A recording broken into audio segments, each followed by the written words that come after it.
ସ୍ୱାଗତ। ମୋ ମାମା ଆଜି ପନିର ତରକାରୀ କରୁଛି। ଏଇଟା ହେଲା ପନିର ଆମର ଭଜା ଅଛି। ଏଠି ମସଲା ସବୁ ଭଜା ହେଇଯାଇଛି, ଟମାଟୋ, କଞ୍ଚା ଲଙ୍କା, ଆଉ ଏଇଟା ହଉଛି ପିଆଜ, ଆଉ କଣ ମାମା ଦେଖାଯାଉନି, ଏଇଟା ହଉଛି କାଜୁ, ଏଇଟା ହଉଛି ଲସୁଣ। ତମେ ତ ଜାଣିଥିବ ଲସୁଣ। ଏଇଟା ହଉଛି ମୋ ମାମା ଗ୍ରାଇଣ୍ଡରରେ ପୁରେଇ ଦେଇଛି, ଭାଜିବ ତାକୁ।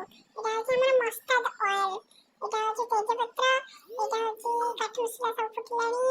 ତାପରେ ଏଠି ମସଲା ପଡ଼ିଗଲା, ଲୁଣ ପଡ଼ିଗଲା। ତାପରେ ଏଠି ଏମଡିଏଚ୍ ମସଲା, ତମର ଏମଡିଏଚ୍ ମସଲା ଅଛି? ଯଦି ନାହିଁ ଆମ ଘରକୁ ଆସ ନେଇଯିବ।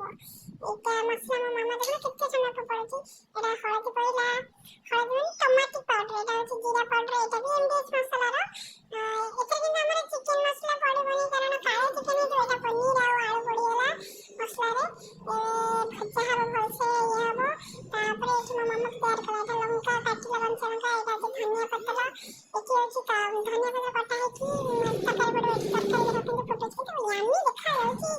ମତେ ଇଚ୍ଛା ହଉଛି ମୁଁ ଖାଇଦିଅନ୍ତି ବୋଲା, ଖାଇଦେବାରେ ମୋ ମାମା ତ ଏବେ ଦବନି ନା ସାଙ୍ଗେ ସାଙ୍ଗେ, ତ ସେଥିପାଇଁ ଅପେକ୍ଷା। ଏଇଟା ହଉଛି ରେଡି ହେଇଗଲା ଆମର ତରକାରୀ ରେଡି ହେଲା। ଦେଖ ଡେଞ୍ଜର ବାଲା ରହିଗଲା, କଞ୍ଚା ଲଙ୍କା ଧନିଆ ପତ୍ର ପଡ଼ିଯାଇଛି। ଏଇଟା ଆମର ପଛରେ ଆମେ ଯେତେବେଳେ ଖାଇବୁ ସେ